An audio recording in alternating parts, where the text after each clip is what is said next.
us from this morning. I am Oluwafumbi Bello saying welcome again. Yes, you know we take you through the dailies first, and then we take you through the governor's activities through the course of the week, travelogue, and we head straight to our interview segment. And this morning I will be starting with the Saturday Tribune. On the front page we have stories on pages 2 and 3. It says, exclusive, suspects open up how we planned Adelabu's sister, her twins, kidnap. And the writer says initial plan was to abduct ex-minister's mom. Suspect speaks on their links with governorship aspirants. Oloro asked me if Adelabu still had a mother, and I said yes. He asked me again about where she was living, and I told him she said I should take him to the place. After showing him the house, he opened up to me that he was planning to kidnap the mother or a child from the Adelabu family. And that's from one of the suspected kidnappers nabbed after the incident. Moving on to page 4, NDC crisis. Dixon Obi resolved differences in 3-hour closed-door meeting. After years in the bush, 720 ex-Boko Haram fighters returned to Borno community, and that story is on page 4. Warri Federal Constituency 2. Warring parties agree on power sharing, and that's on page 6. Orire, we are pursuing every lead to free abductees, and that's coming from Governor Makinde. That story is on page 4. No Amotekun personnel has died in Orire operation, and that's also coming from the governor. We've heard a lot of numbers, a lot of rumors, a lot of talks that a certain amount of Amotekun Corps has been killed just in a bid to rescue Orire, the abducted pupils and teachers from Orire schools. But now the governor is coming out to say no Amotekun personnel has died in Orire operation. And that's indeed a good news. But the better news would be, or the best news would be, the release of the abducted pupils and teachers. And we pray and hope for, their release and safe return. Taking some of the inside stories now. Moving on to page 17. Oyo APC group urges Tinubu to reward loyal party members. Troops arrest fake army general in Kaduna. State police now imperative, says Shagari, urges National Assembly to act. Osibalogun of Ibadan, Oba Osioye Dada is dead. Renewed hope. National media tour of Southeast projects begins today. How we work for a foreigner we've never seen. Ox kidnapping suspect arrested in Ogun. And that story is on page 18. And moving on to the back page where we have some sports stories. World Cup. Vinicius set for Morocco battle. Mikel tips Yamal for golden ball. World Cup, why Bafana lost opener, and that's coming from Olise. Rangers keen on summer deal for Alebiosu. Ogbu undergoes successful surgery.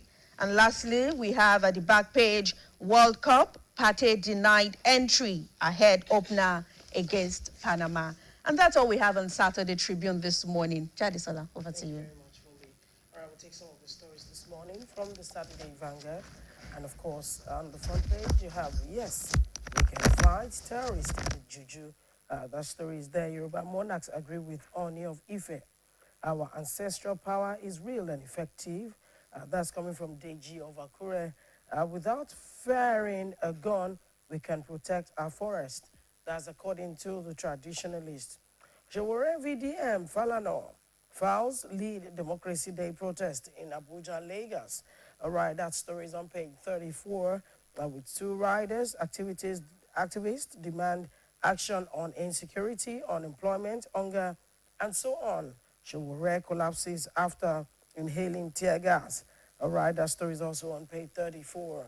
Other stories there this morning. Fresh fears over terrorist commanders who surrendered, I beg your pardon.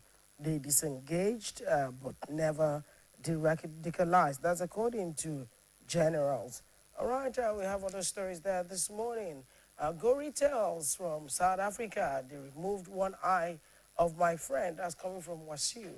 All right. How Abiola refused to sell June 12 mandate. Coming from Oshiomole. Elon Musk turns world's first trillionaire. But how much money is 1 trillion? Ilorin Innovation Hub trains youth to earn $2,000 monthly. We're transforming thousands of youth, student entrepreneurs, civil servants, corporate workers. Managing director, that's coming from managing director. All right, Enugu security forces captured notorious gunmen. The story is on page 8. Uzodima releases 300 million naira to Imo returnees from South Africa. And of course, pull out and pay. That's okay. Okay, on the World Cup special, you have pull out on. That story is there. All right, let's go to some inside headline stories for this morning. And we'll take some of them. Probe continues as church rejects ownership of road-landed aircraft. That's there this morning. Democratic institution essential in tackling insecurity. Rural infrastructure. Rural insecurity now Nigeria's biggest threat to food production. Alafin warns. All right, let's see other stories there. You're kidnapped, Makinde breaks silence on rescue effort. June 12, Afenifere BOT, Ale Akpebolo, others demand unity security in Nigeria.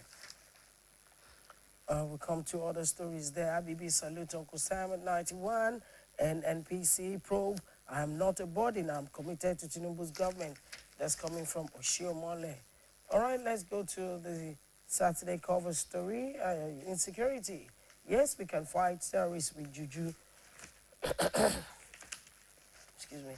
All right, on page 12, we have 2027 presidency. The 3 women standing why we want to secure why we want to succeed Tinubu, Okereke, Zugwai, Chuku, Frederick. Can they surpass Sarah Jubril of 157,560 votes garnered in 2023? Let's wait and see. And those are the 3 women on page 12. Let's go to other stories this morning. On page 16, refining the Atlantic, how an African air bridge is rewriting history. The story is there. Okay, let's come to some sports stories this morning. Usual FIFA World Cup hostile reception. Morocco's sexist fan is Victoria's Secret model. That's also there. Australia to be cheered by stunning Miss World winner. Boston locals fall in love with Thaton Army. 5 must-watch group war matches. Right, Bafana makes shock World Cup history. Fans slam them. All right, that's also there. Mbappe stirs fresh controversy, named Senegal African champions. Crazy wild fact about the World Cup. Brazilian brilliance. Graham Paul books the same player 3 times Grammy 2026. All right, let's check for other stories there this morning on the Entertainment Plus page. You have Davido takes fight against terrorism to World Cup as Burna Boy. Shakira lights up stadium. All right, Ogochukwu embraces cosmetic surgery, says, I'm absolutely loving my new look. All right, the fight has just started. Doris Ogala declares. Mobewa teases comeback with a new YouTube channel. Ajebo Unleashed returns with love and laughs. Another boardroom chapter opens for Tony Elumelu. Idara Michael charts path to youth empowerment in Owu Kingdom. All right, on page... Okay, I have this on page 34. That's 3 years after June 12, protests mark Democracy Day in Abuja. She will collapses after inhaling tear gas. And of course, a U.S. lawmaker hails Nigeria's state police bill passage. Credits Tinubu. Right, lawmakers demand redeployment of Osun CP. Can having an older father damage a child's health? Okay, we'll get there. Fresh fear over his swap commander who surrendered. Anambra miracles as Soludo cracks down on fake pastor. And on the back page, you have unusual FIFA World Cup hostile reception. Australia to be chaired by stunning Miss World winner, empty seat at World Cup game. 5 must-watch group matches. All right, those are the stories this morning from the Saturday Vanguard. Of course, we'll go on a break, and of course, when we come back, we're going to Travelogue, and we'll be serving you with Ibadan Warlords this morning. Stay tuned. Don't go away.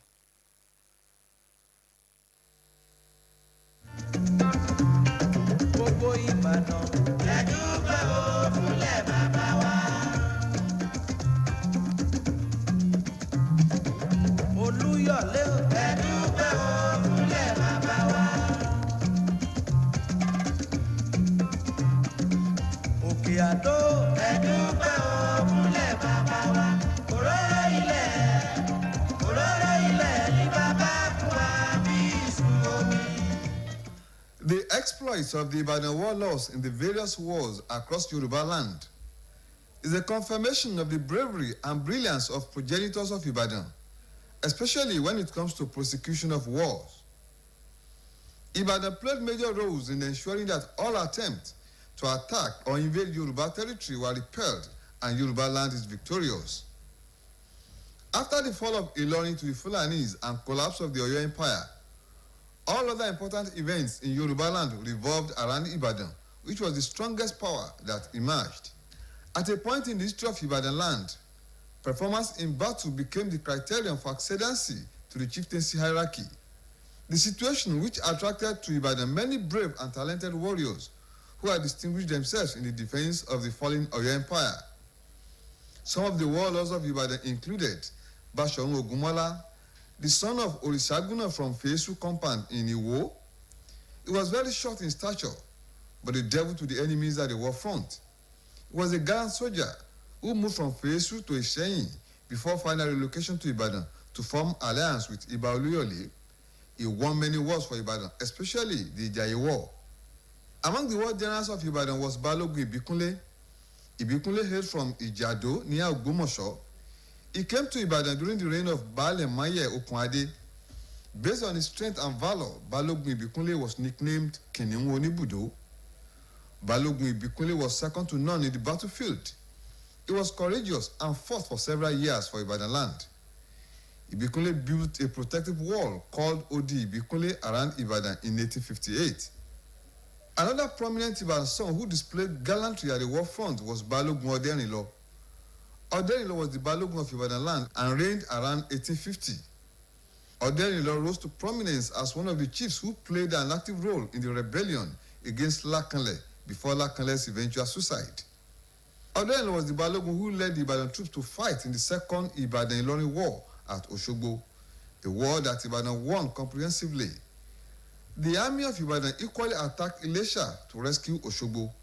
From that war, the Ibadan army ventured into Ekiti for the release of Otun, which was attacked by Ilorin army. They also fought in Ara to reinstate the Alara, who was then having problems with his people. Balogun Oderinlo was among the 6 generals who plotted against Oluyole. At the time Bashorun Oluyole died, Balogun Oderinlo was planning to go on a war to Okeogun. So, when the entire council of Ibadan invited Oderinlo to become the Baale, he declined, saying he wanted to win that war first. Historians speculate that he wanted to gather the wealth from the war to boost his claim to the rulership of Ibadan at the time. Balogun Oderinlo went to the war and came back. He won the war and gathered enough loot and slaves to bring back to Ibadan. However, few months after his return to Ibadan from Okeogun, as he was said to be announced as Baale of Ibadan, Balogun Oderinlo died mysteriously. To this day, nobody knows how Balogun Oderinlo died, but the sudden and mysterious nature of his death has led many to speculate that he may have been poisoned. After his demise, Baale Opeyagbe replaced him on the throne of Ibadan.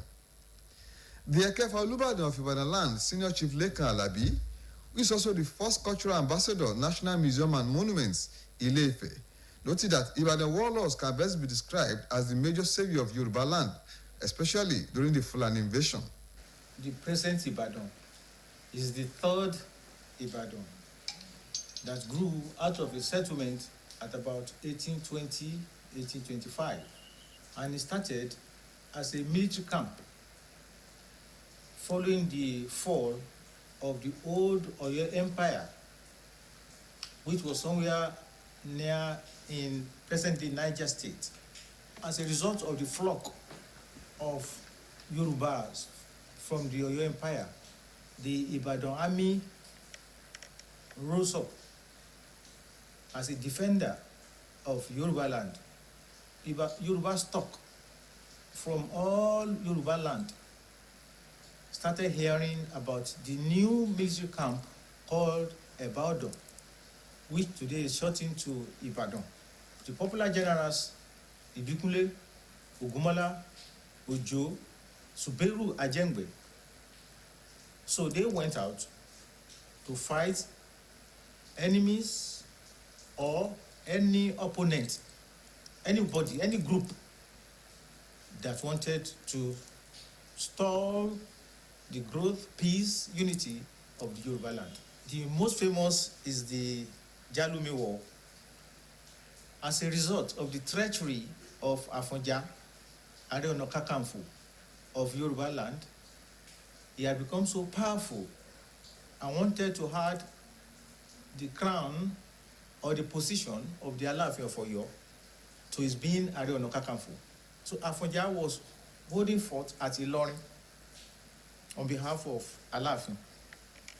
But Afonja became too ambitious and wanted to take over the stool of Alaafin.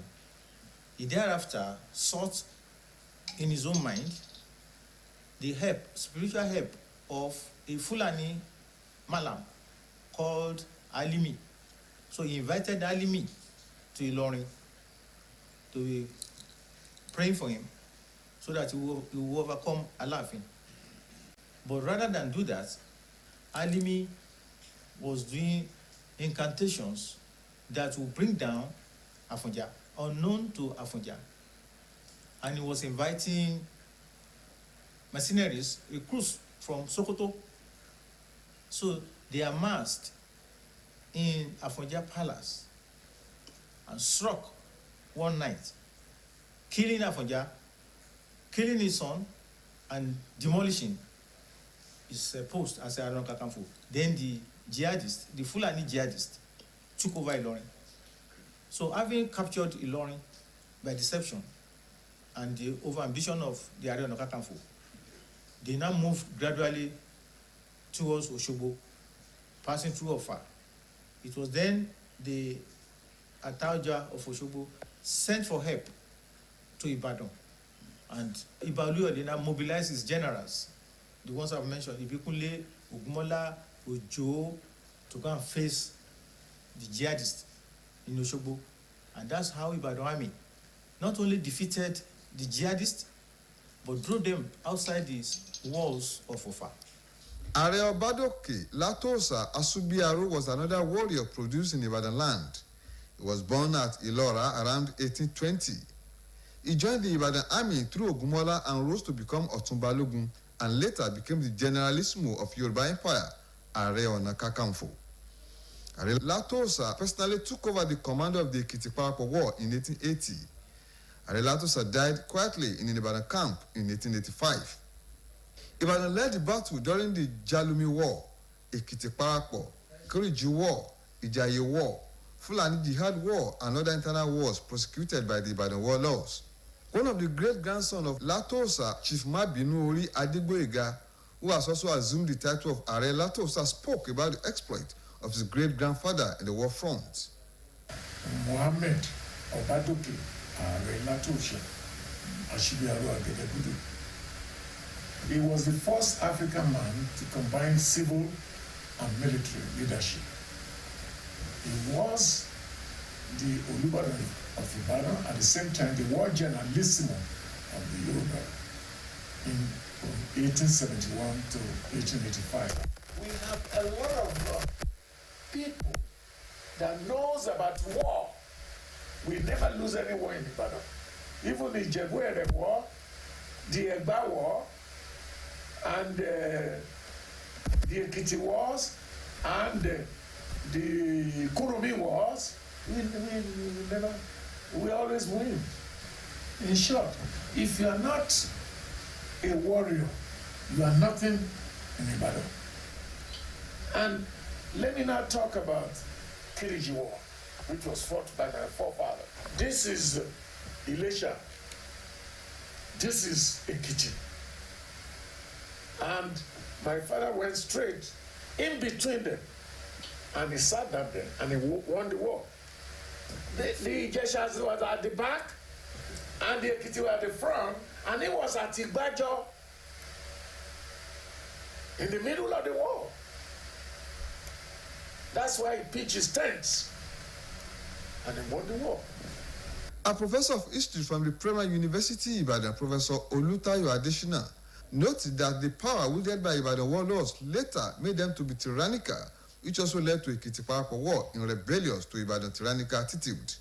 Ibadan became a place where these generals congregated, and so at the end of the day, at the most crucial period in Yoruba history, they proved very helpful and very significant.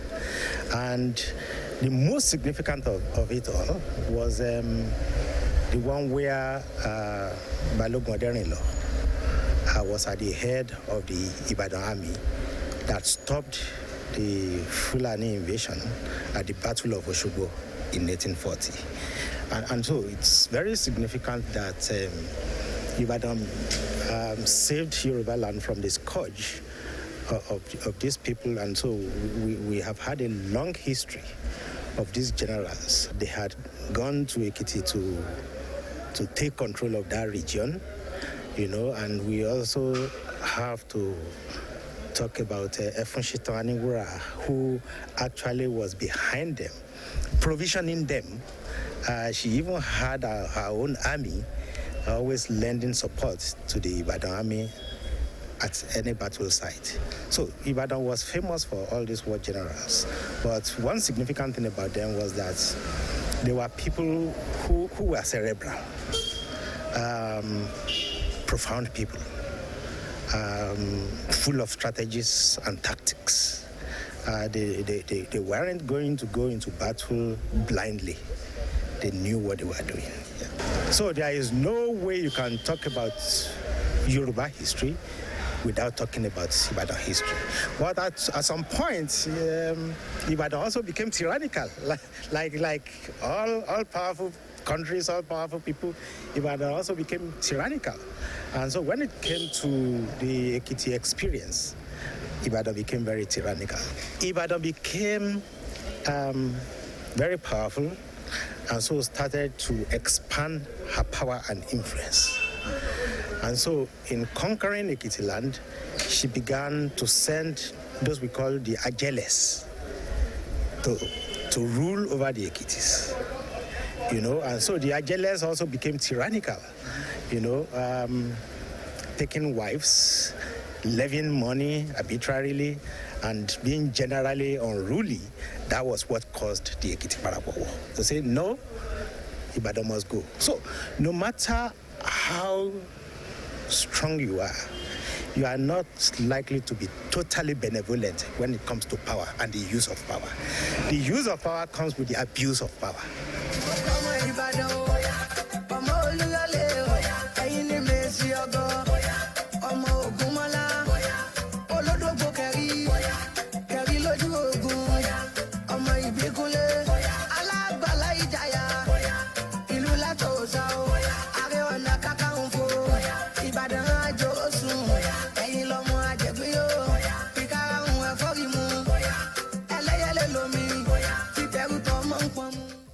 No matter how, Ibadan will continue to be relevant in the scheme of things in Yoruba land, owing to the high level of bravery and strategy displayed at the war front by the Ibadan warlords.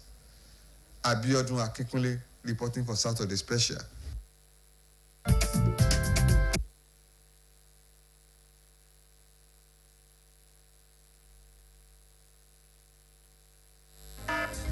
home is under attack, but not for long, because Hypo is here. Dirty floors and surfaces.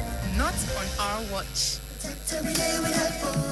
Dirty Dirty and stains no fit do us shakara. We got the remedy, original palasa. Hypo, go hypo. Germs always find a way back. No green. Protect every day with Hypo.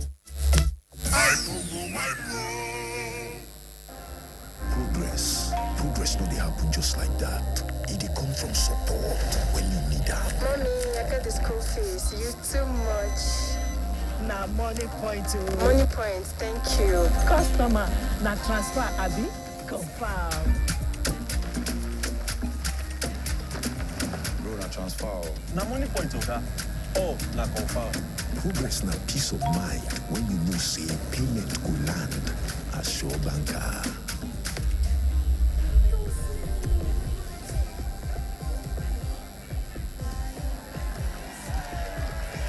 Progress na small win wey dey carry person go far. No worry, yourself go make am. No go buy ball.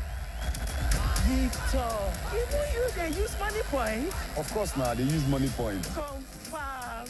Money point, made for your progress.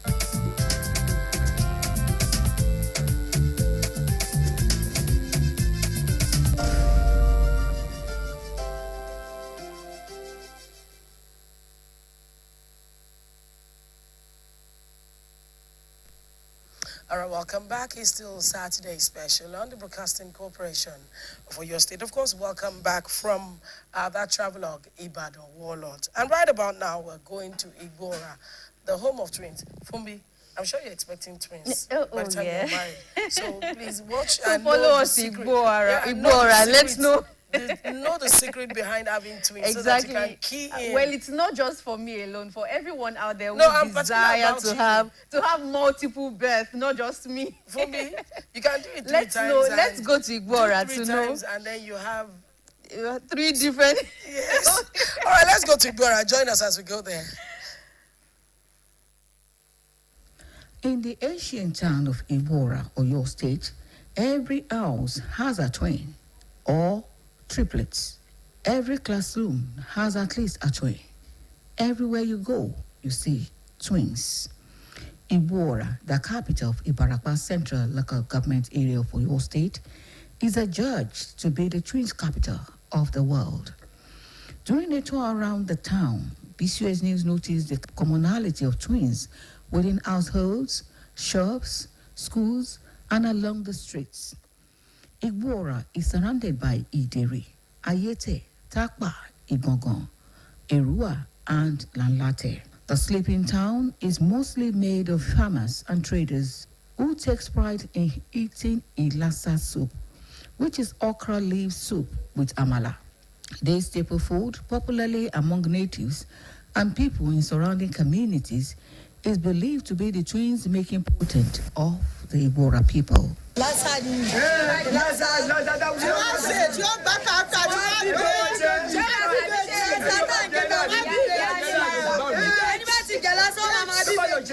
An elderly female, Mrs. Aminat Yekin, said that she gave birth to 4 sets of twins, and 2 of the twins have already given birth to twins as well. Ọlọ́run ló kẹlẹ̀ tarí ìbejì síbí bàtà tí ń jẹ lásà tá a dẹ̀ ń jẹṣu a dẹ̀ ń jẹ̀wà tá a bá ti sè lásà tó fine a máa ń jẹ̀wà a dẹ̀ máa ń rí pé yes inú wa dùn sí ọkọ wa tínú èèyàn bá ti dùn sọ́kọ ẹ̀ nǹkan tó bá fẹ́ lọ lọ́run máa ń ṣe fún nígbà tá a máa bí ìbejì yìí ọjọ́rọ̀ báyìí la ṣeré pọ̀ àti bàbá ìbejì tá a bá ń pè bàbá ìbejì ṣé a máa wá míìtì báyìí ló ní ọ̀yẹ́ ká míìtì náà pàlà ìgbà tá a bímọ báyìí ìbejì la bí. Pa Abraham Ogunjimi and Mrs. Dupe Ayinke revealed that Ilasa soup is the hidden secret of the multiple births in Igbora. Ọjẹ́ dítàbí fún àwọn obìnrin wa tẹ́gbẹ́ta bá jẹ́ àmọ́ gbádùn ni kódà tó bá wà ní ọkọ tọ́lọ́ bá ṣàlójú bá bẹ̀rẹ̀ sí jẹ̀ lásà níwájú ọlọ́run àtẹ̀gẹ́ bíi ìdálẹ̀ ìṣẹ̀lẹ̀ Igbora tí ọbẹ̀ du oṣù kejì yóò lóyún oyún tó bá yìí ní ìbejì yóò bí ó lè jẹ́ ọkùnrin obìnrin kan ó lè jẹ́ obìnrin méjì ó lè jẹ́ ọkùnrin méjì ó sì rí bẹ́ẹ̀. àmàlà àti lásánì làṣírí ẹwà wa tá à ń jẹ a sì ń jẹ wà tá a ti rò tá a ti bù lé lérí à ń jẹ ó dẹ̀ ń bá wa lára mu.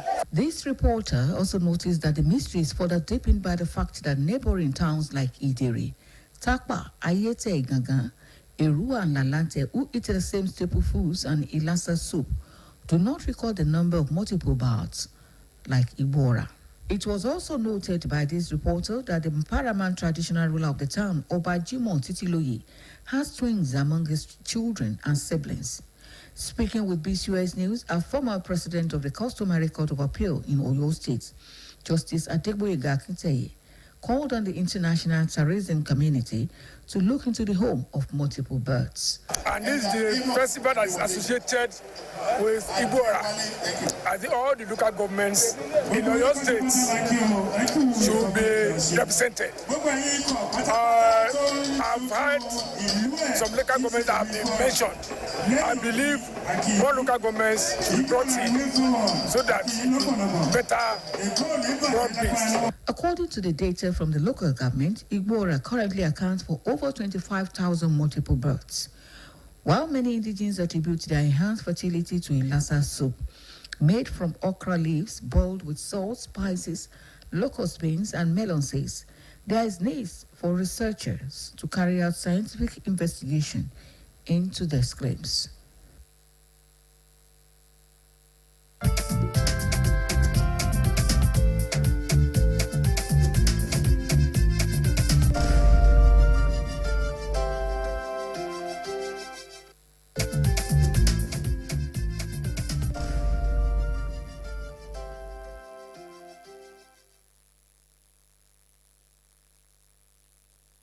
Very much. Welcome back. Yes, we are back from Igora. We hope you learned one or two things, especially where we have to talk about twins, multiple birth, what you have to eat, what you need to do.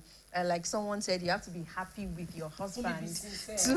I only told you to, and I was glad you monitored. To have multiple births. Yes, I monitored, and I listened carefully. And I'm sure it's because you are interested in having twins. So it's fine. All right. I mean, away from Ibora now. Yes, we've learned one or two things from that. But this morning, we'll be talking. We have learned. I'm not the only one in the studio. This one concerns you. You never can tell. You might eventually, have to. It's about you. You know my house full now. All right, let's move on to what we have this morning on our interview segment on Saturday Special. And this morning, we'll be talking about state of the nation.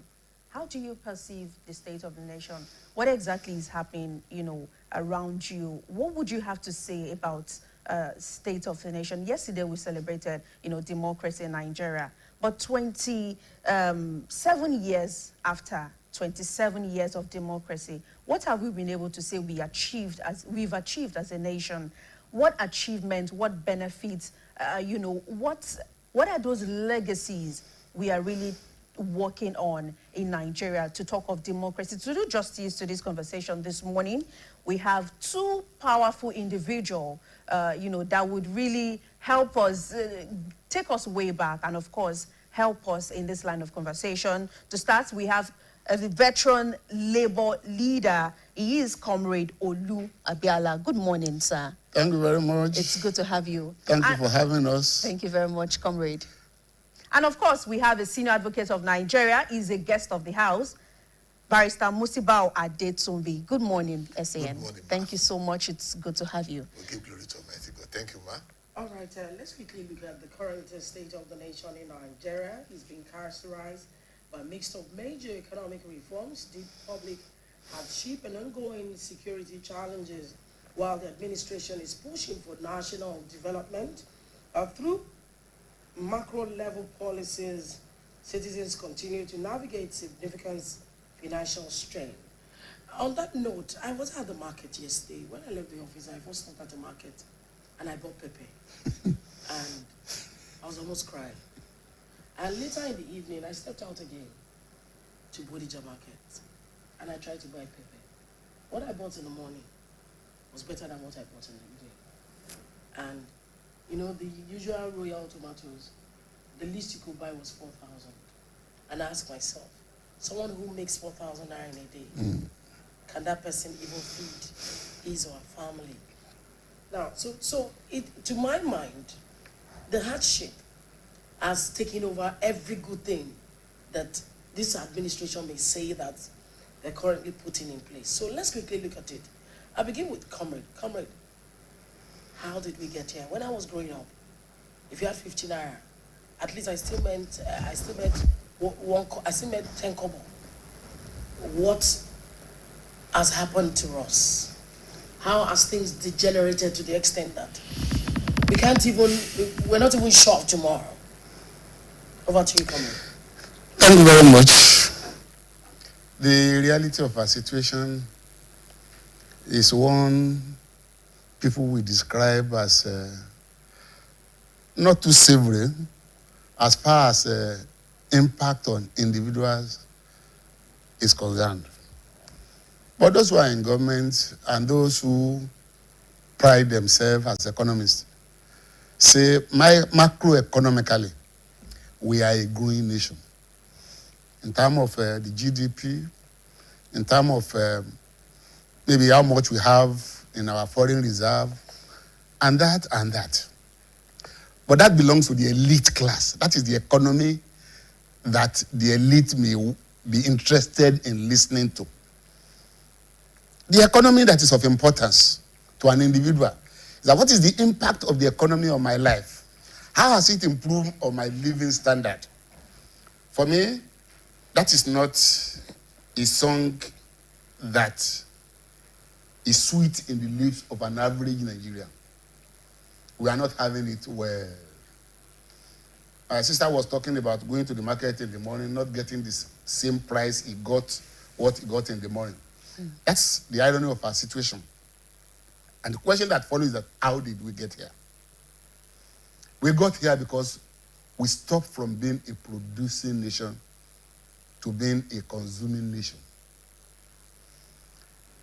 Where my sister was perspectively putting the question, my mind went back to when I was in secondary school.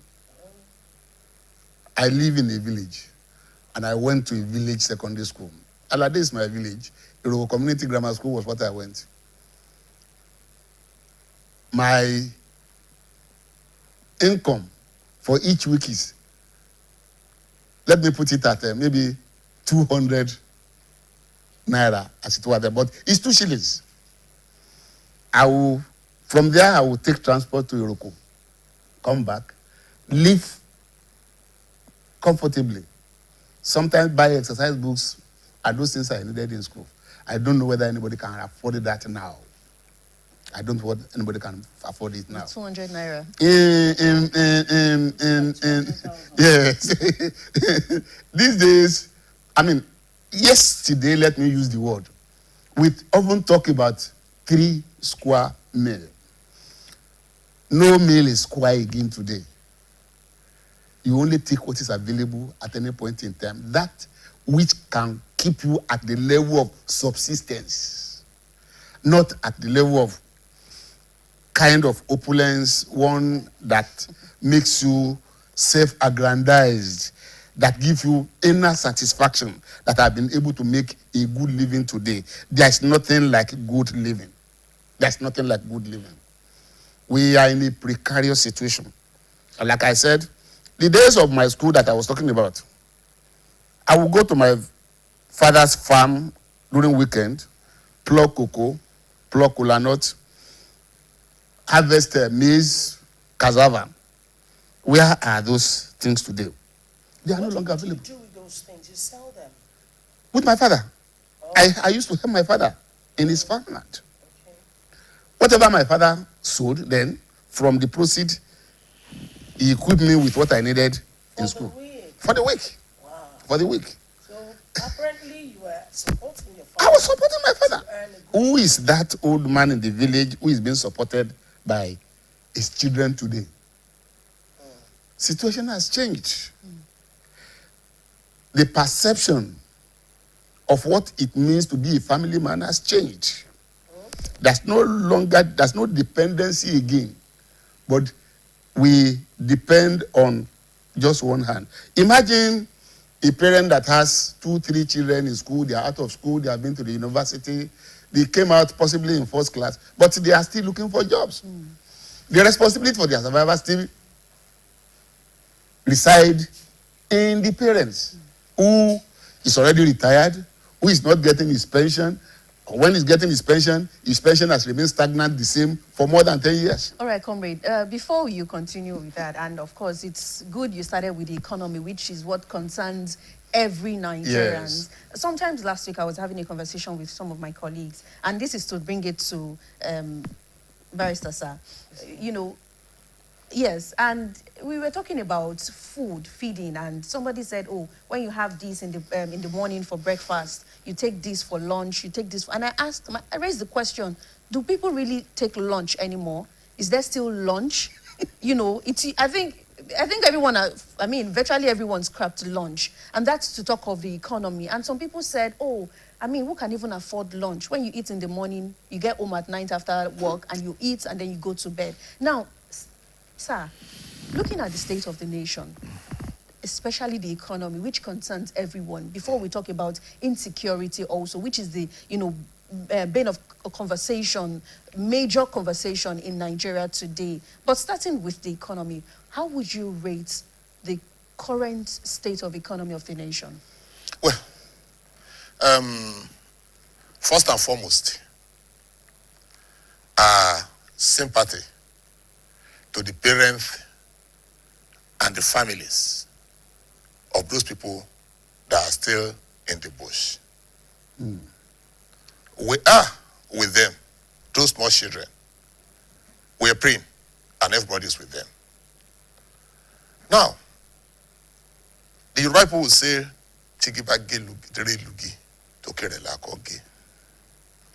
in the absence of security, there is no economy. Thank you very much. I give glory to the Almighty God that Madam was able to go to the market. But on your way to the market, you are looking back, you are looking here and there. Because the one that happened to Adelabu's sister was around 7 a.m.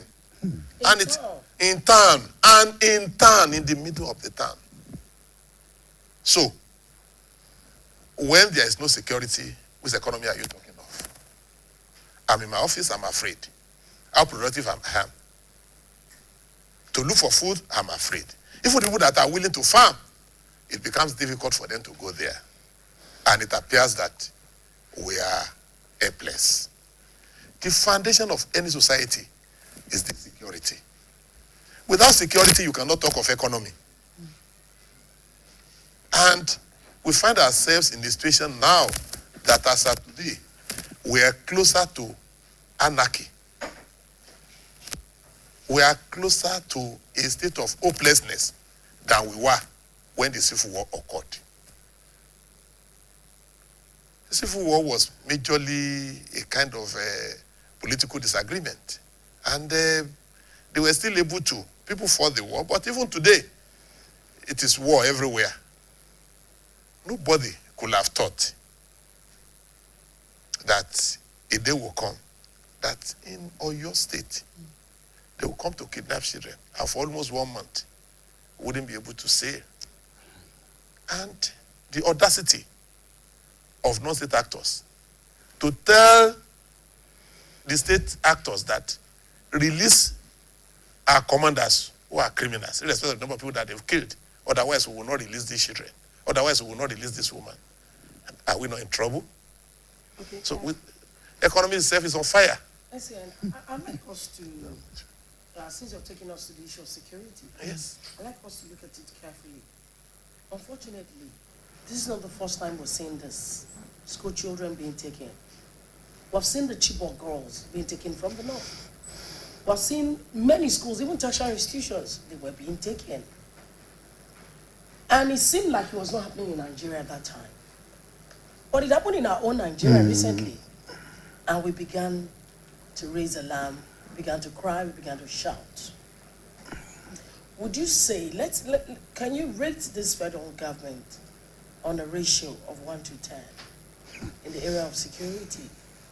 Looking at what they met on the ground, because they met a state on ground that they are saying they're trying to put, changes to.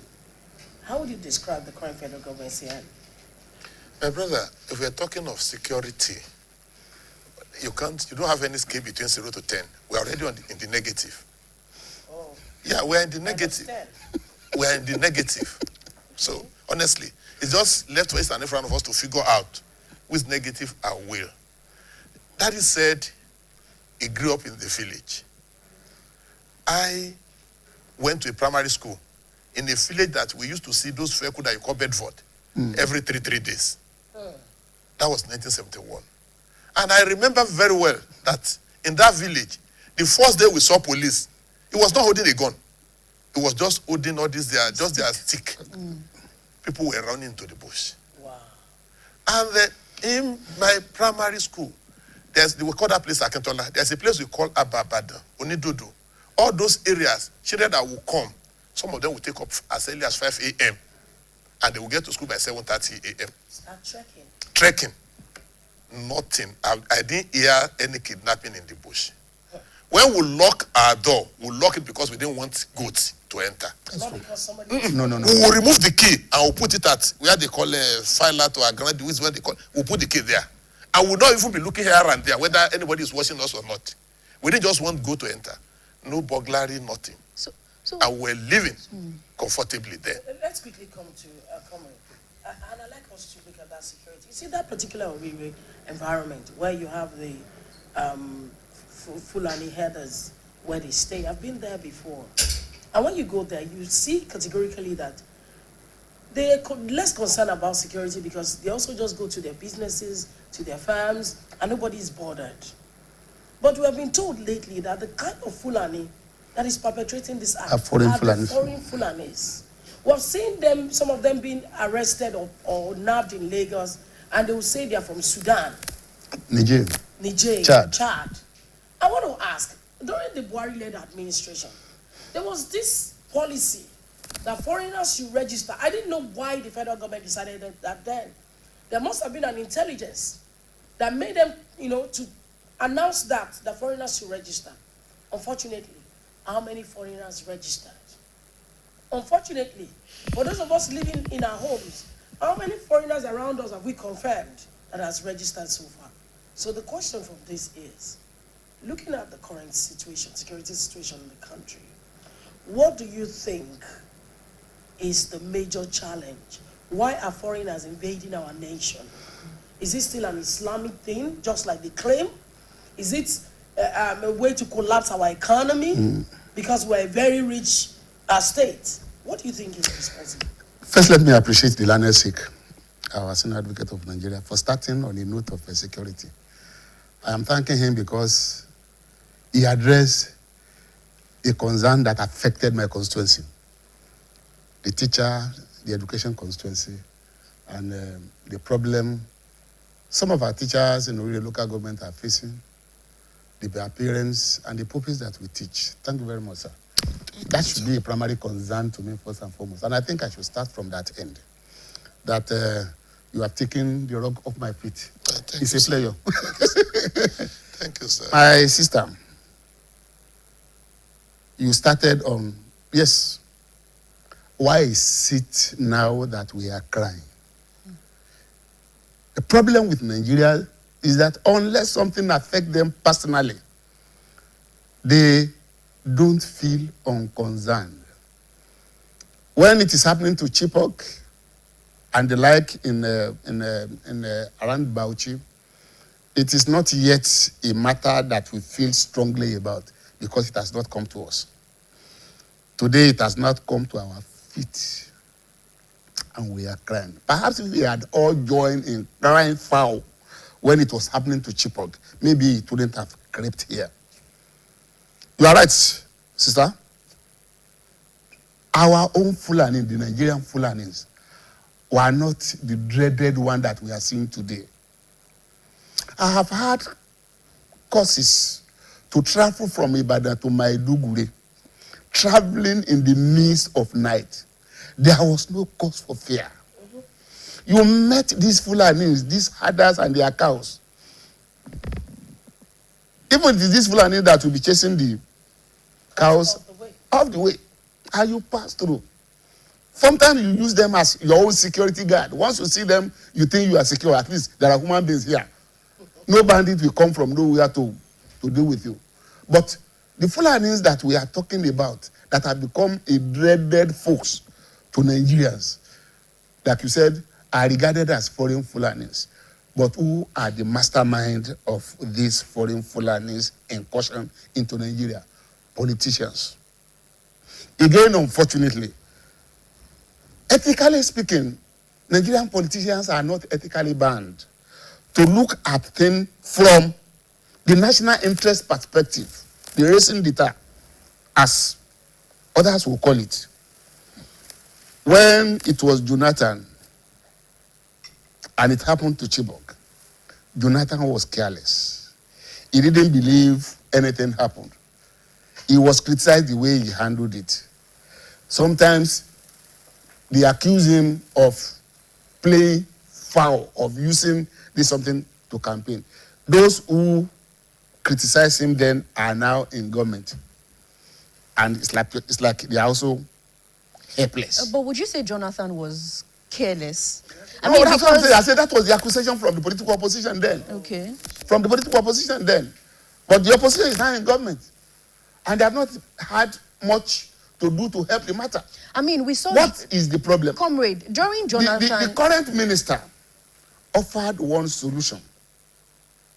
Cost-intensive, financially involving. Is that most nations, no matter how much it costs, we must think about providing security to our borders. Not just in terms of putting pillar and posts and calling the security posts.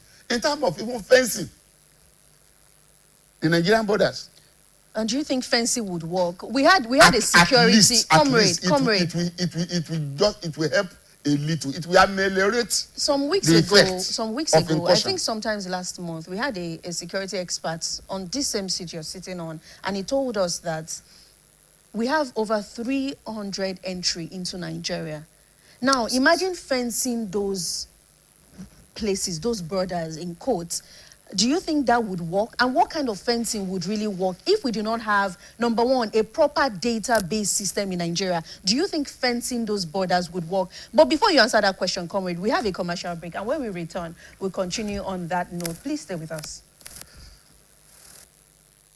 All right, everyone, no fool your ears. Make we talk. Time don't reach to rearrange this house to give us small wisdom.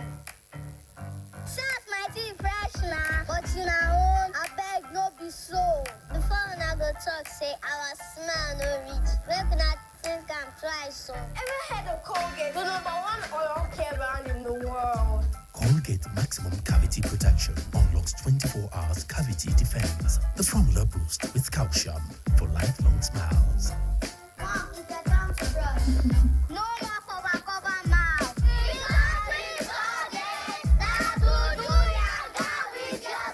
Colgate for 24 hours maximum cavity protection.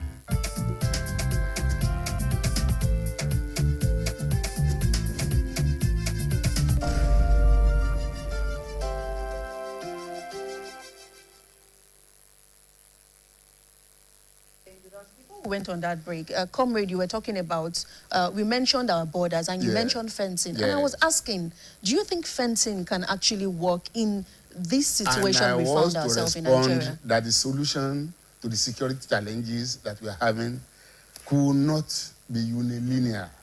We cannot find solution to the problem in one single yardstick. We have to look beyond just one solution to really address this problem of situation. It is in addressing the problem of security that we are talking about registering foreign Fulanis, like my sister attended.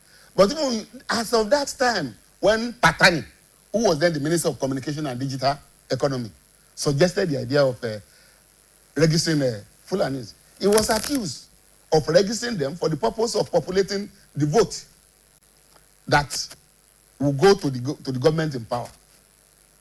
So it was not as effective as the then minister and the then government wanted to make of it. But even registering them, digitalizing their Minister of Communications, when the security experts were talking about why has it been impossible to track the bandits, to track kidnappers? The question is that the communication gadgets that they were using were more powerful than the one that our security experts are using. And do you think we cannot afford Why it in Nigeria? should non-actors, like San said, be more powerful, be more intelligent, be more strategic than the government and our security agencies, to whom heavy amount is being invested almost on daily basis? All right, comrade, I think we should also take it to San now. And you were of the opinion that fencing our borders would not work. But apart from also the border issue now, what else, like comrade said, it's not just to a particular, we wouldn't just be looking at a particular or a focus now.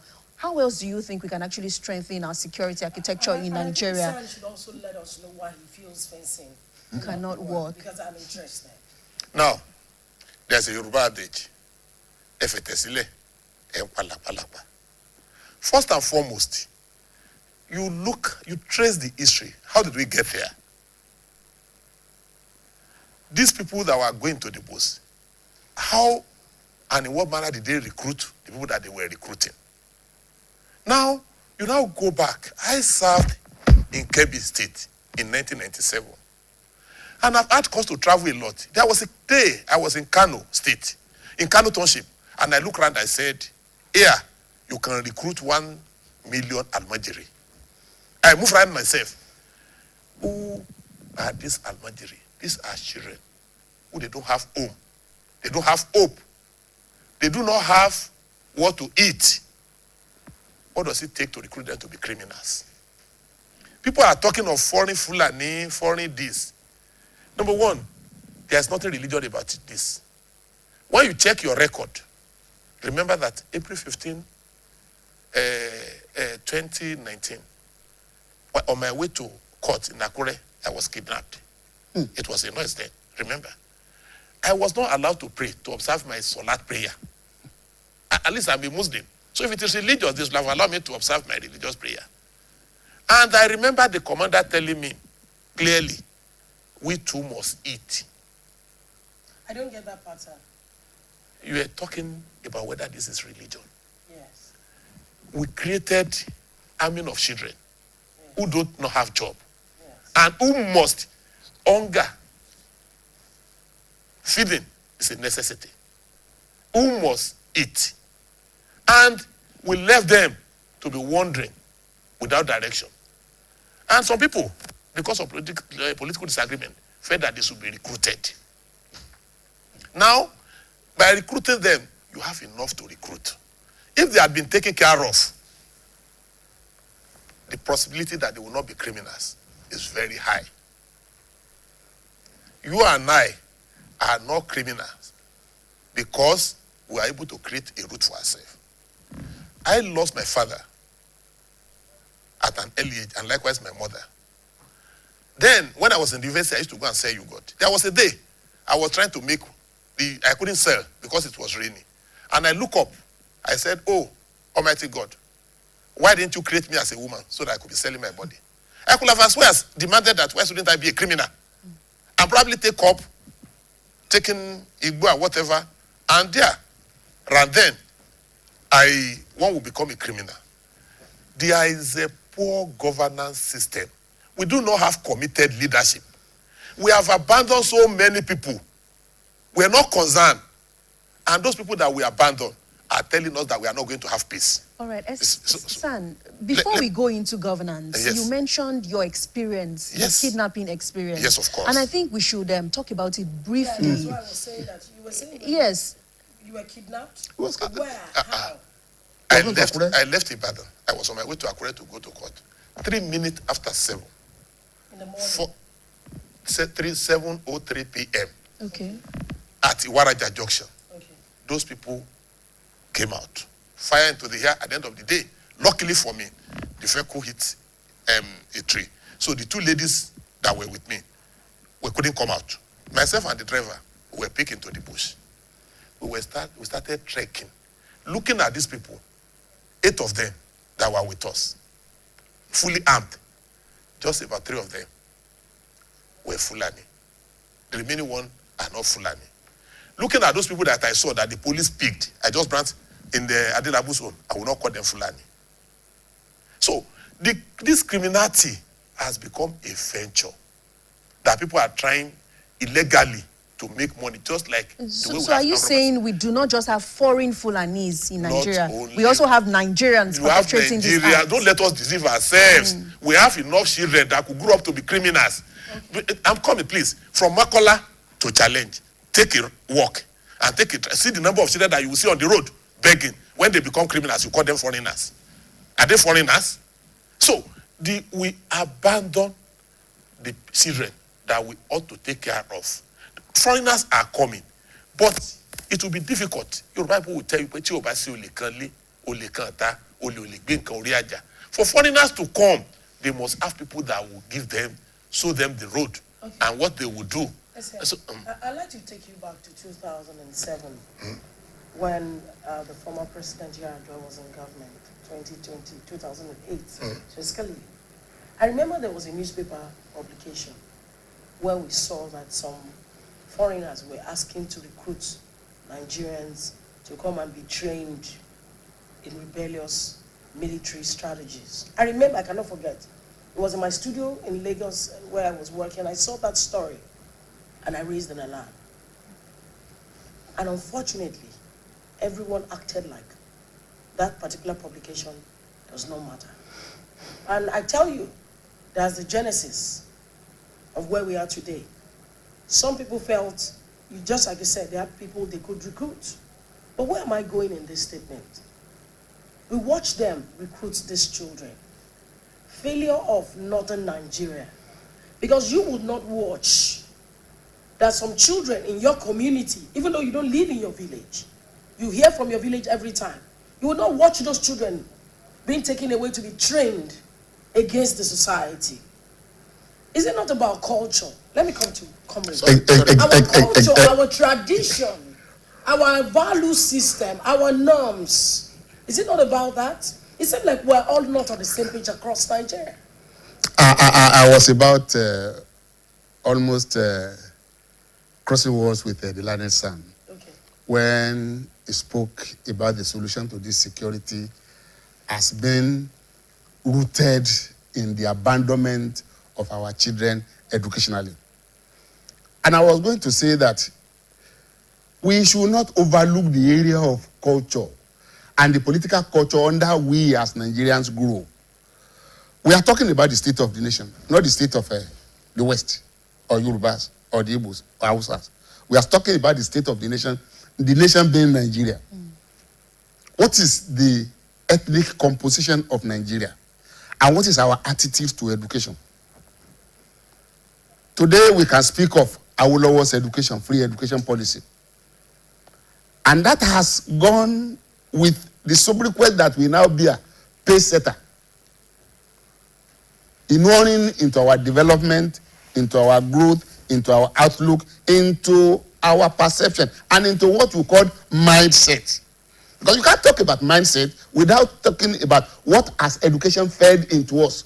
To what extent has it affected our attitude to life? To what extent has it affected the life of people like Sam, who had no father and mother, but still consider education valuable, which is what has brought him to this level at which he is now talking as a senior advocate of Nigeria, the crib of Nigerian society. The West, we value education. Yes, it has affected our life. It has affected our outlook. Jonathan introduced Almajiri education. Has it worked? As a solution to the security that we are talking about. Among the Igbos, women now patronize education than men. Men go into trading. And when you look at it critically, who are more in banditries in the East today? Those who claim they were in business, those who abandon schools, those who abandon education to go for business. Yes, education is fundamental. But the purview of education, which is the government of the day, to what extent do our people believe that yes, let our people invest in education. We be the better for it. Not all Nigerians, geopolitical societies believes in this common idea that education can take us to where we want to. But comrade, when we keep talking about education, yes, our value system. Yes. I think apart from education, and what about our value system? Because you realize that a lot of our leaders who are educated, in fact, we have some, PhD holders, we have some people who do not even study in Nigeria, but when you hear them speak sometimes about state of the nation, you marvel. You ask yourself, are these the people who are leading us for real? Are these the people we are electing to lead us, to direct the affairs of Nigeria? Now, apart from education, what exactly also do we need in Nigeria? What are those values we need to uphold? Like San was saying earlier about governance. Yes.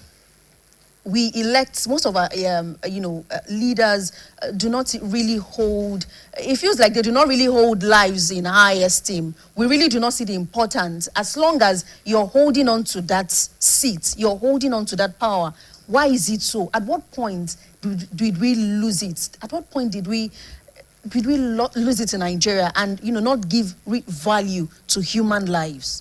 We lost it at the point we degraded the sanctity and the integrity of labor for materialism. When we abandon agriculture, when we abandon, let me say, in our primary school old days, handiwork, craft. What we do with our hands, we concentrate on, you see, we often talk about the three domains of education. The affective, the psychomotor, and what is this other one? The cognitive.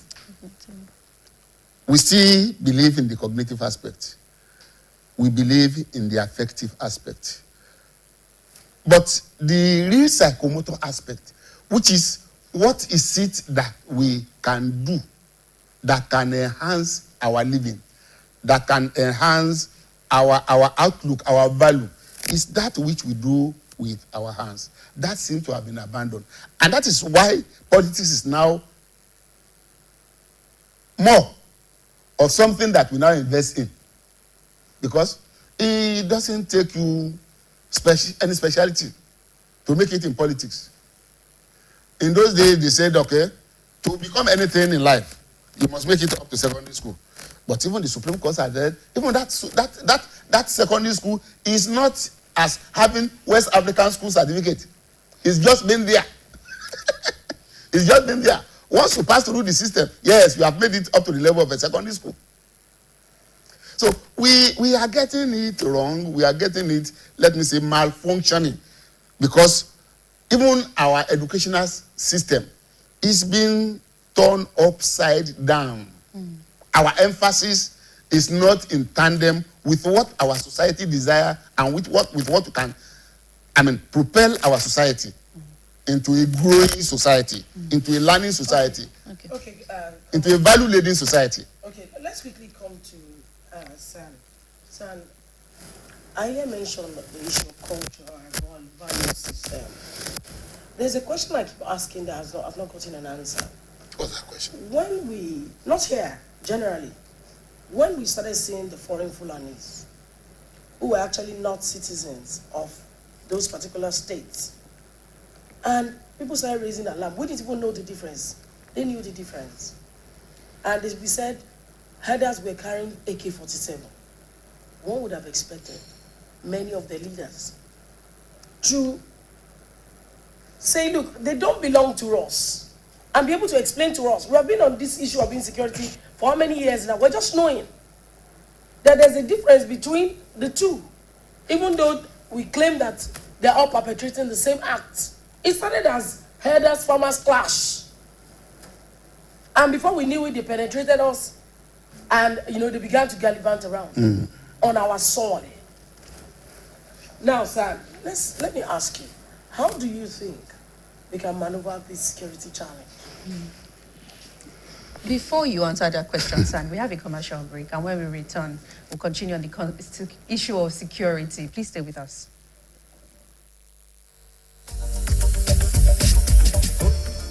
Are you passionate about securing a promising future for children and contributing to quality education? Then join forces with us, Oyo State citizens, philanthropists, alumni associations, esteemed companies, and distinguished individuals at home and abroad under the leadership of His Excellency Governor Seyi Makinde. The Oyo State government has taken measures to ensure that every child has access to quality education.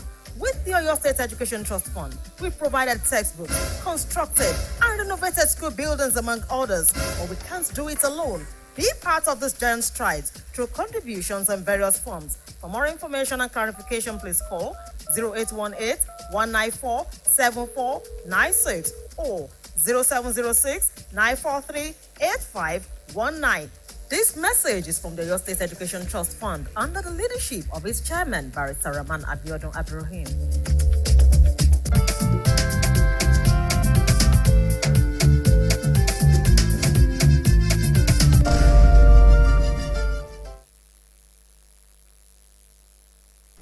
All right, welcome back. It's still Saturday special on the Broadcasting Corporation of Oyo State. We still have in the studio with us a senior advocate of Nigeria and a legal luminary, SAN Musbao Adetumobi.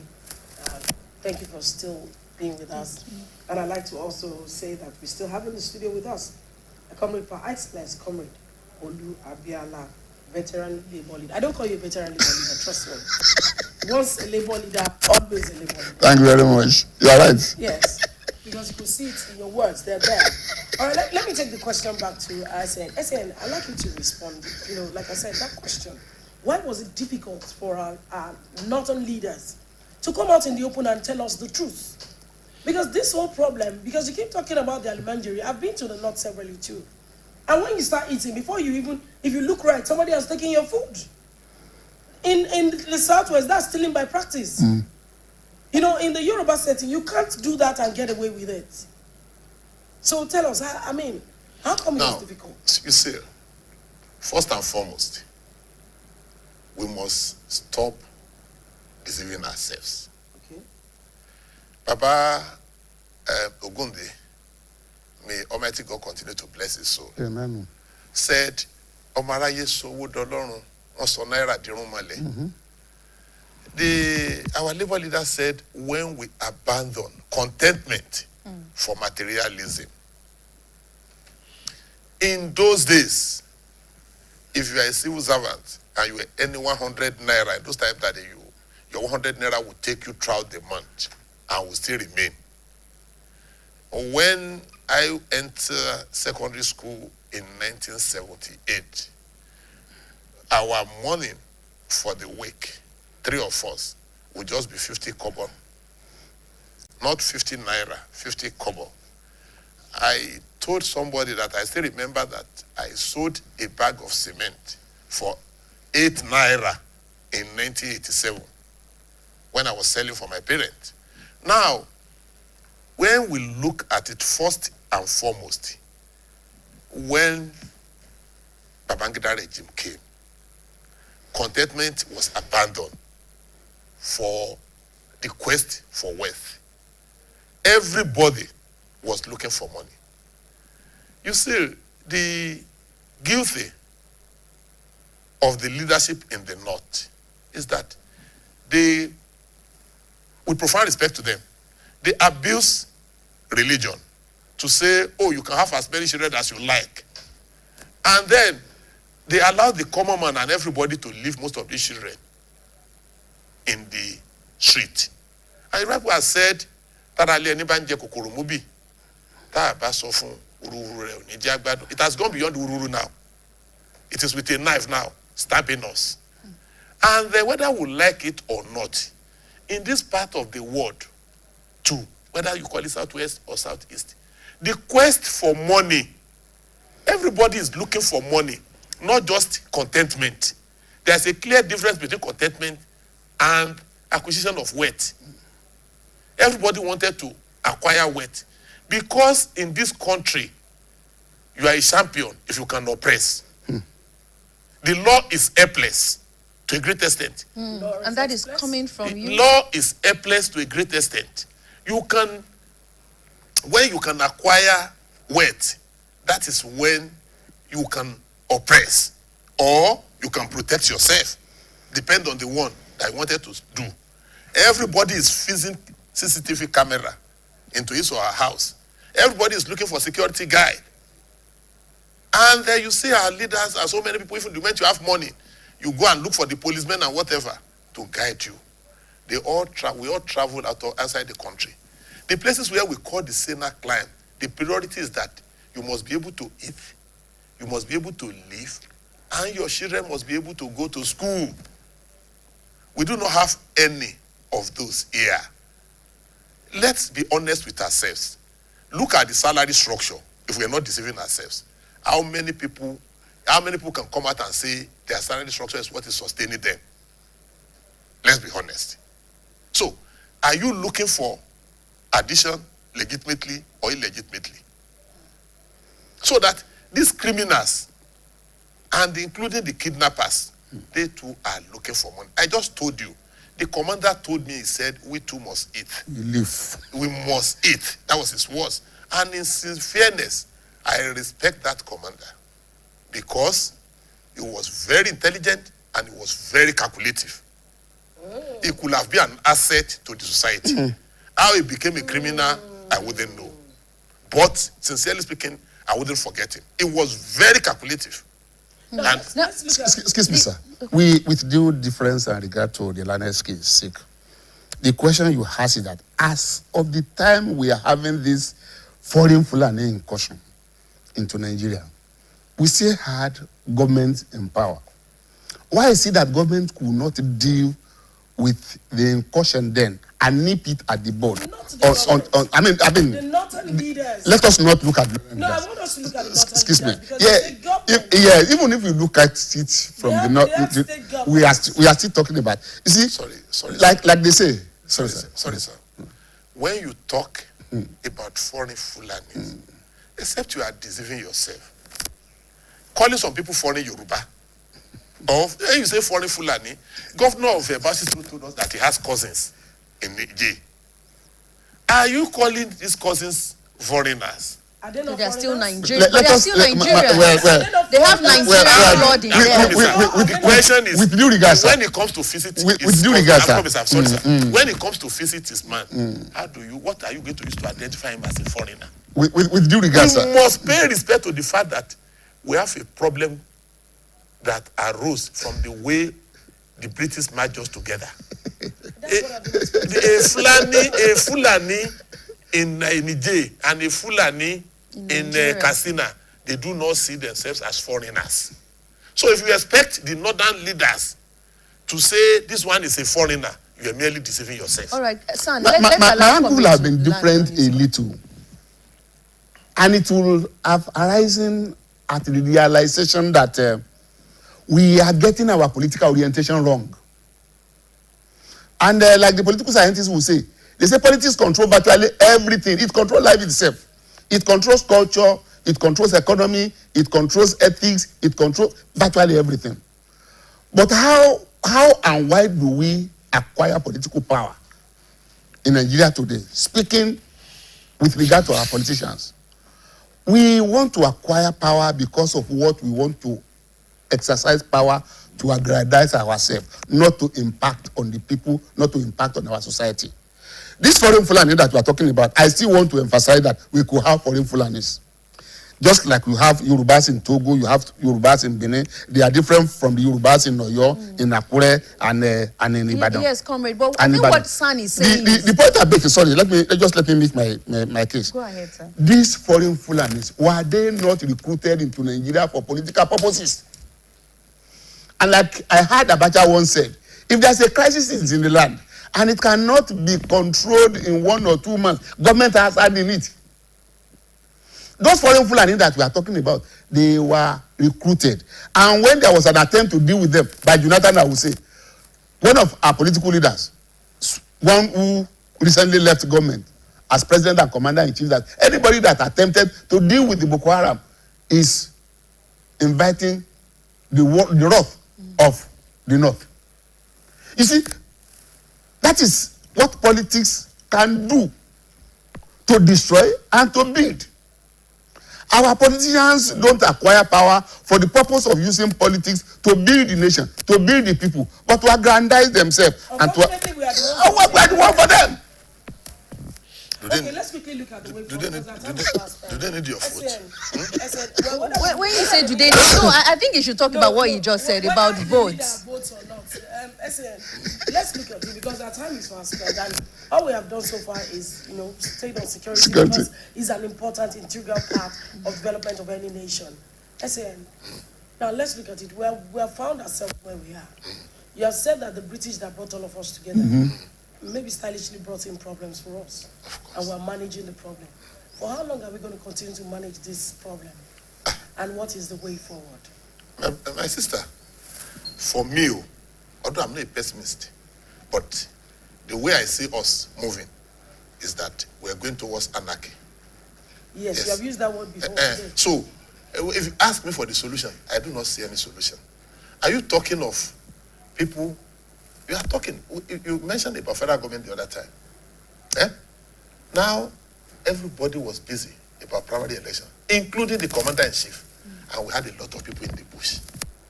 And whether we like it or not, we watched the primary election that they conducted now, where you jump from 500 to 1,000. And you're talking about food. Nobody is concerned. The people are concerned about the power that they wanted to use to acquire weight. So, if you are concerned about power that you wanted to use to acquire weight, then which road are you going? Which solution are you looking for? Comrade, my own question, San, thank you very much. My question is actually about Nigerians now. Do you really think Nigerians are angry enough? Do you think we are really tired of what we are going through in Nigeria? Ours is the irony of a proverbial traveler who enters into his vehicle and the vehicle is moving. And they ask him, where are you going? He said he doesn't know where he's going, but he's happy that the vehicle is moving. Even if it's to the wrong direction. Even if it's to the ditch. Yes! The vehicle is moving to the ditch. But he knows that the vehicle is moving to the ditch and he's pretending not to know. So that's the case. That's the irony of Nigerian situation. Yeah. So now when we know and we see that things are actually going in a very wrong direction, how do we rewrite the history of Nigeria? This is not how Nigeria... Thank you very much, sir. Because, comrade, your name will be written that you passed through Nigeria. Yes. Son, as a senior advocate of Nigeria, you passed through Nigeria. He doesn't just pass through Nigeria, he passed through Yoruba. No, I want to use that word, that you passed through Nigeria. How would you want... I hope you know the meaning of his name. I know. How do you want history to talk about the role you played? My sister, the role I played, I've been playing my own role in a little way. The children that I could help, that I could do things for, what I could do in my society, I'm doing it. But I've seen people that are in control of power, greed, people of wicked mind, more even wicked than these people that you said they are kidnapping. Really? If you can gather billions of naira that are useless to you, you can build a house, put the money there. When people are wandering in the street, people are hungry, and this money could be used. Let me tell you, I went for a conference in Canada, IBA conference, and I was sharing about my experience about my kidnapping. And a colleague of mine was asking me, how was that possible? Your government should have been able to throw a drone into where you were, and that everybody would have slept off, myself, and they would just come. Pick me and pick the criminals. Yes. And take them to where they ought to take them to. Are you saying that we do not have money to possess all those kinds Thank of you very much, equipment? But are we ready those to? Are the smallest to be purchased by government. But why does it look like we do not have the will in Nigeria? People that look. The first thing you do to render a man useless, let him be hungry. Take away food from him. He has lost his brain. So are you saying the poverty we currently experience in Nigeria is politically motivated? It's politically motivated, my sister. Go on, say we discover oil. Let them give us account of how many we have gotten from the oil now. How did we spend it? Where is the money? We are buying one petrol for 1,300 in a country where we have oil. We're taking our crude oil, take it out, go and refine and bring it. And we have the best of brains working in Canada, working in all so many countries. They're doing this thing. Let me ask you a question. Funny question on a lighter note. So if that's the situation in this country, San, why are you still here? Look at this my age now. At this my age, madam, where am I going to run to? I understand that of coming. Coming cannot run. It's too late. Where am I going to run to? My own is too late. It's too late. It's too late. Oh, okay. And then forget it. Even our colleagues that run to, we are deceiving ourselves. People that run to America, what's Trump doing to them now? If you run to, we need to build our own country, but we are not ready to build it. At the end of the day, if we don't, there will be anarchy. This anarchy you are talking about. I will still insist on changing our political orientation. Please, before you talk about it, you keep talking about this is the third time you're mentioning anarchy, and I'm noting it. Now, when you say we are getting close to anarchy, can you expatiate? People at home want to understand what you mean by we're heading towards anarchy. Now, those people that came, that kidnap, that carry gun, you think if I have a way of looking for gun, I will not look for it? Okay. If I'm going to use it, you think I will respect law? Is it to protect themselves now? To protect myself. Why some will take gun in order to harm themselves? Now, you see, our situation, I don't know, for any student of literature who has read Animal Farm, you know it ended up in nobody knows which is which. Yes. And that is where we are heading to. Oh. Because of the fault of our leaders. We are heading to a place where we will not know which is which. Look, my sister, take data of number of people who have been kidnapped in the bush. I read a situation where they kidnapped in Zamfara. Father and daughter met in the bush. I read it. Father and daughter met. As I'm standing here, when that man was kidnapped his wife and children were kidnapped in Abuja, and they were asking for money. I think I contributed 500,000. You know, when they took them to the bush, you know what they did? When the man was not bringing money, they killed the first child, and they brought the child to the parents. It happened now under this government, not even under Buhari. It happened, I contributed. Unfortunately, San, and you are saying we are not close to anarchy. San, unfortunately, there are a lot of sad incidents like that. San used the word anarchy. I was to end saying that we are descending back into the Obesian society, where life is said to be nasty, short, and brutish. Where people delight in using brute power to aggrandize themselves. You see, even over this kidnapping, insecurity situation, you know some people are benefiting from it. The families and the wives of kidnappers. I read, funnily, humorously, of a wife of a kidnapper who was joking with his mates. Well, thank God, though, our man has changed his job. Oh, he has stopped being a harass. He's now doing kidnapping, and that is. It was on social media. He was putting the money. He was putting the money. Money. That we thank God, though, our man has changed his job. So it looks like nothing is working. Exactly. That's the anarchy he was talking about, and it's the descent into the Obesian society that I was talking about. And I said our political orientation must change. Apart from, even before we talk about protecting Sam was ourselves talking about using drone, using gas. How were we able to connect America? How was American able to move all the way from Washington, land in Niger, rescue their one person, one soul, one solo in Sokoto? They use the drone, spread the gas, cause the criminals and the innocent to sleep. They came down, picked their man. That gas, I used to think it was only could happen in using the local jazz. No, you know it happens. Yes. Because when the Orire thing happened, one of the things I said was that, are we saying that we don't have our local juju where somebody can offer, to the place and just put the religion and white man took away that one from us. And they pick all the children. Religion and white man took away that one from us. No, are you saying we don't have it anymore? I hear we still have it in some communities. It's in small quantity. It's no more in larger quantity. Where is it? Who took it away? So that's what they are using with now? Is that what they are using? Are you not so sure that that's what they are using? That's what they are using now. They took it away from us now. And we're looking. They deceive us now. They said we should be Christians, we should be Muslim. Pastor is stealing, Imam is stealing. And they said we should be Christians, we should be Muslims. It still exists in variants. We heard of a situation where kidnappers kidnap members of his family. And the man said, leave them alone. They are going to release our children to us. What happened? They send bees to them, bees. Onyi. And when he starts stunting them, they abandon the kidnaps and their hearts and they flew away. Where is that man? Can't the man assist to bring religion?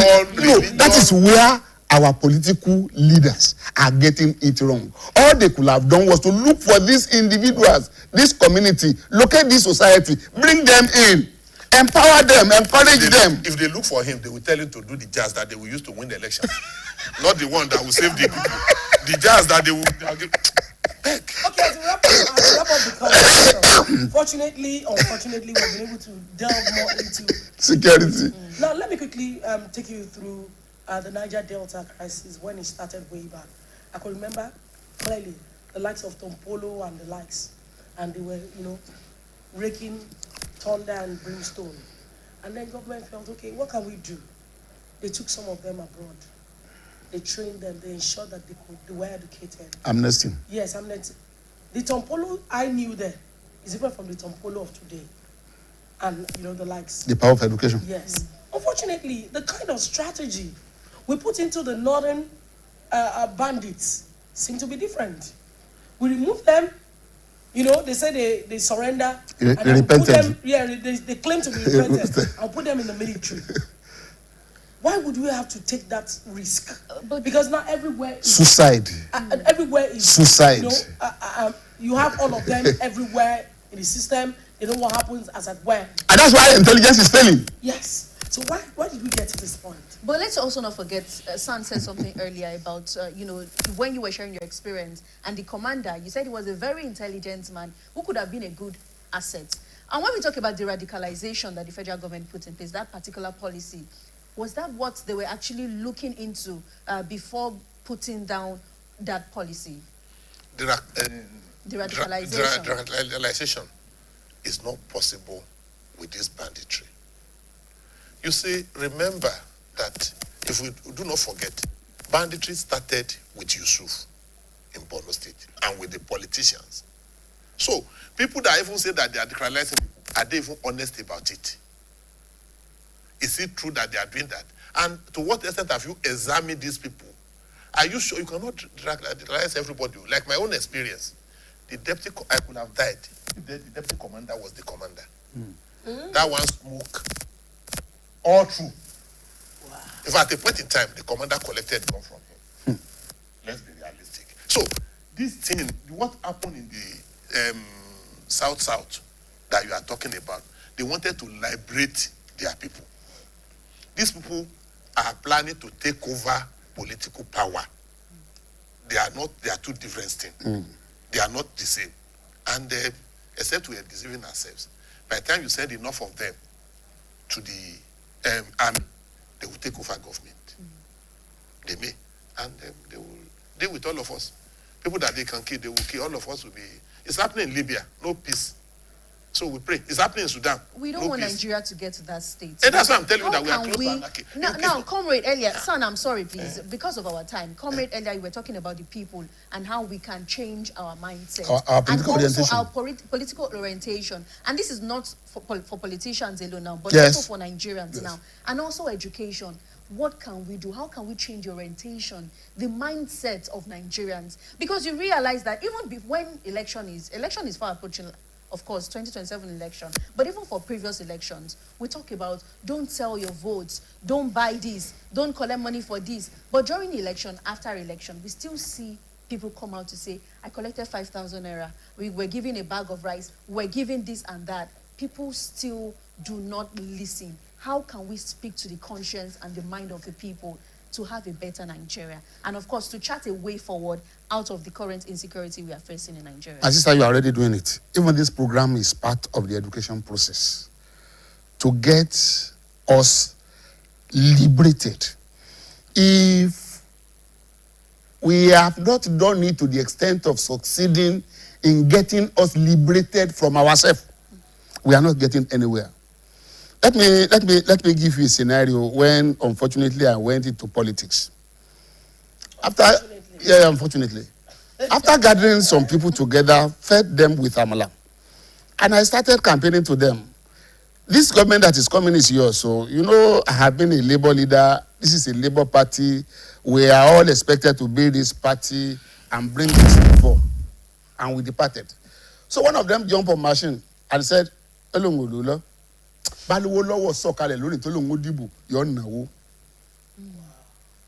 But he spoke the truth. No, that's the truth. That's the reality. Not the truth, but the reality of the situation.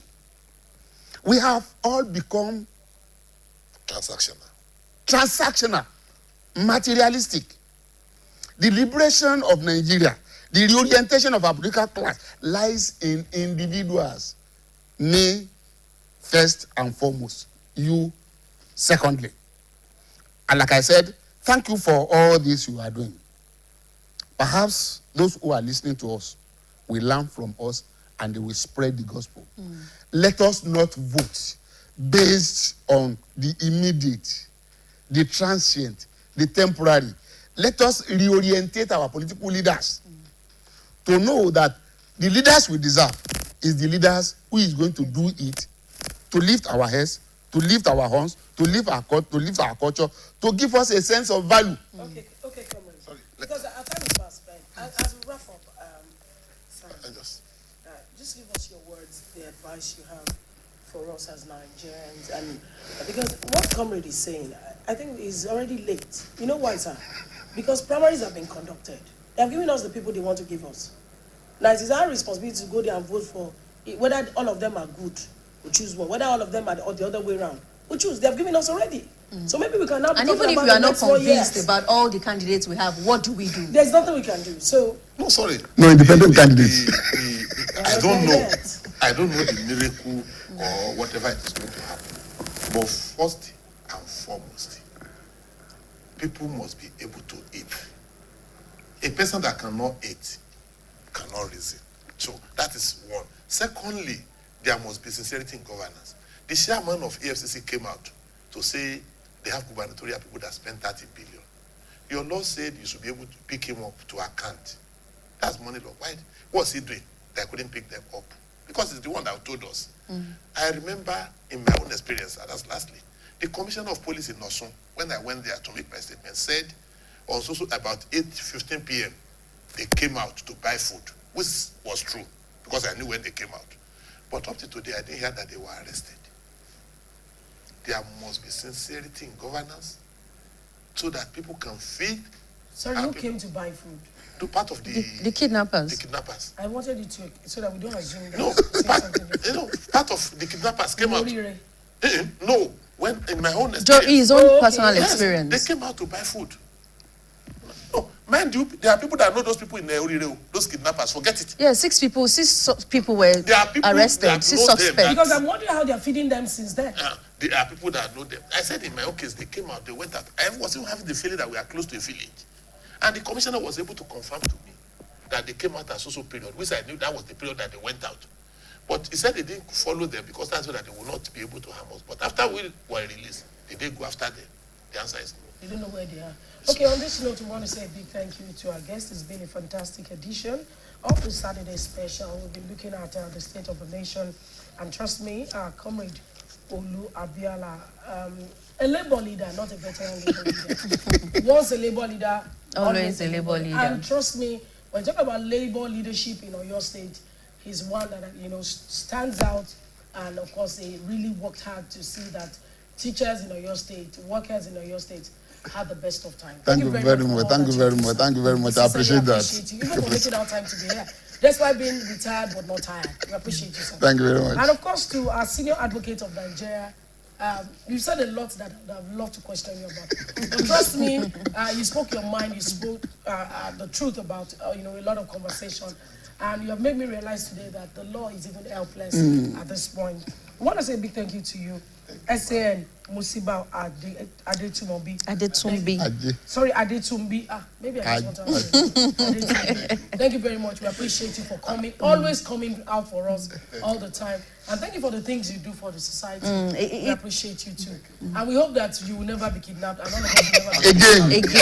It's not a good experience. You will never be kidnapped again. It's also good to note that we have, talking of Oyo State Labour veterans, we have some veterans in the studio also here with us. That's coming entourage of our Labour leader here. We have Comrade Benga Obabi. He's the secretary of the Oyo State Labour Veterans Association. We have Comrade Rukayat Afonja, the welfare and social secretary. And we have Comrade. The last one is our own list.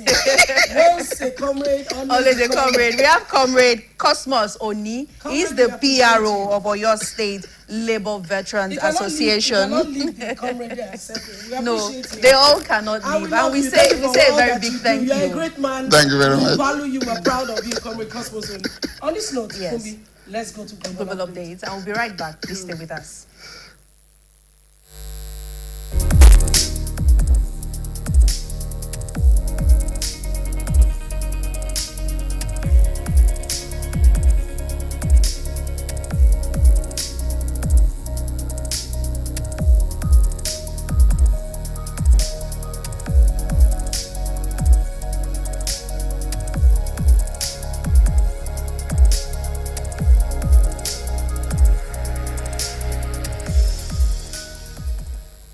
It's another edition of Global Update on Saturday Special. This morning, my name is Bimbo Akombi.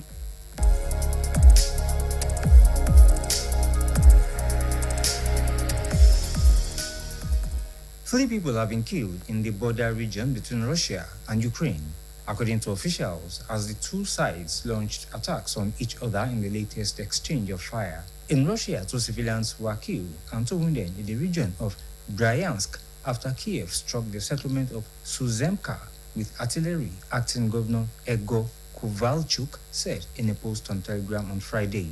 The drone also hit an apartment building in Russia's central region of Tatarstan, injuring 3 people, while industrial facilities were hit. Regional head Rustam Minikhanov said on the Telegram messaging app, production work was not suspended, however, and he added that it did not identify any plans. Russia's central region of Tatarstan, injuring 3 people, while industrial facilities were hit. Regional head Rustam Minikhanov said on the Telegram messaging app, production work was not suspended, however, and he added that it did not identify any plans.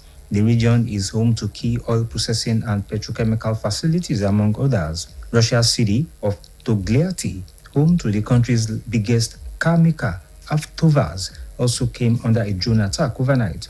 Samara Region Governor Vyacheslav Fedorishev said on Telegram on Friday, Russia said its forces are taking control of the settlement of Pryut, about 25 kilometers, that is about 15.5 miles, southwest of the city of Kramatorsk in the Donetsk region of Ukraine. The press reported Ukrainian authorities have yet to comment on the claim.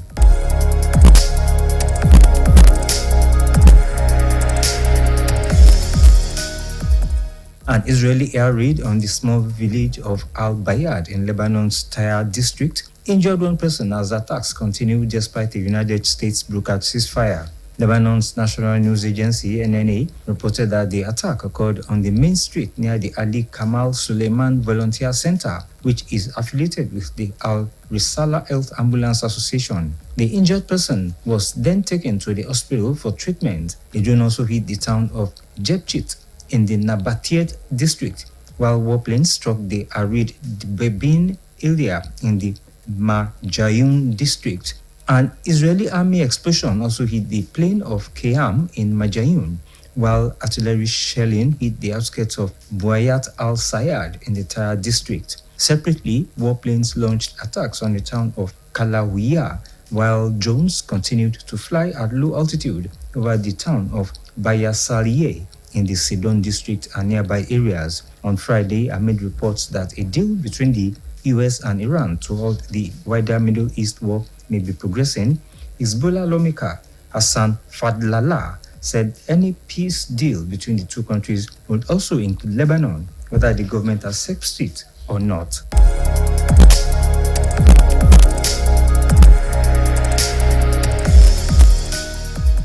In the meantime, some 1,500 Indonesian students have taken to the streets of the capital to protest against a series of economic policies by the government of President Prabowo Subianto, as Southeast Asia's biggest economy faces mounting fiscal pressures amid a global supply chain crisis. Demonstrators in Jakarta outlined 5 key demands for the government on Friday, particularly the lowering of fuel and food prices. Yang masyarakat akan bersuara ketika masyarakat tidak bisa makan, tidak bisa bekerja, tidak bisa mendapatkan penghidupan yang layak. Sebenarnya itu sederhananya. Mengapa kami turun? Kami merasa bahwa ini sudah saatnya menuju Indonesia bangkrut. Kenapa? Karena Indonesia, negara Indonesia, pemerintah negara Indonesia tampaknya tidak bisa mensustain keberlangsungan negara ini. Keberlangsungan ekonominya, politiknya, sosialnya, dari segala lini, semuanya hancur. Semuanya tidak terkendali. Semua kebijakan tidak ada manfaatnya sama sekali. They also urged the government to roll back state welfare programs they say are expensive and wasteful, including Prabowo's flagship free meals and village cooperative initiatives. Called the heading to bankrupt Indonesia protests, demonstrators donned yellow university jackets after Friday prayers and marched towards Jakarta's central monument, the Hotel Indonesia Traffic Circle, where they gathered and voiced their frustration. Organizers told reporters that some protesters were blocked from joining by the police and military officials. Scuffles broke out as some students attempted to break through the police lines and metal barricades. Some 6,000 police and soldiers were deployed to the march.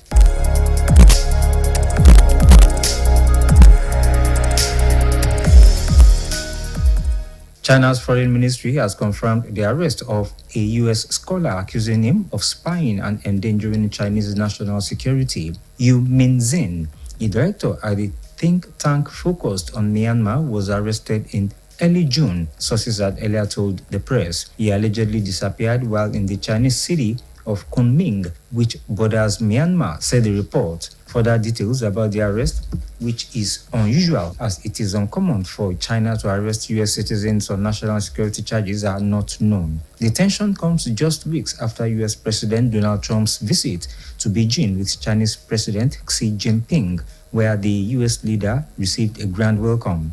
Beijing is known to have a close relationship with Myanmar's junta, the country's military government that seized power in a coup in 2021. Known to be a student activist during Myanmar's 1988 pro-democracy movement, Min Zin fled to Thailand to escape arrest by the military government. He later went to the US to study and also returned to Myanmar in 2010. Min Zin is currently an executive director at the Myanmar Institute for Strategic and Policy Studies, a think tank based in Thailand that studies China's role in Myanmar, including Chinese interests, relations, and regional influence.